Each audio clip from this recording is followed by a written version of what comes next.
飞机早，飞机来到青草地，蹲下去，蹲下去，我再推进去。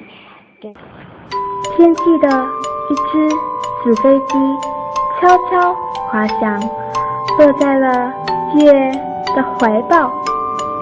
那只纸飞机承载着童年纯真的梦想，是童年最美的诠释。纸飞机轻轻降落在飘逸着稻香的田野上。可爱的稻草人啊，你可还记得我？一个曾与你共同驱散恶鸟的勇敢男孩，一个怕你着凉而为你披上外衣的天真男孩。微风拂散，纸飞机扇风起伏，纸飞机轻轻降落在院子里苍老的櫆树上。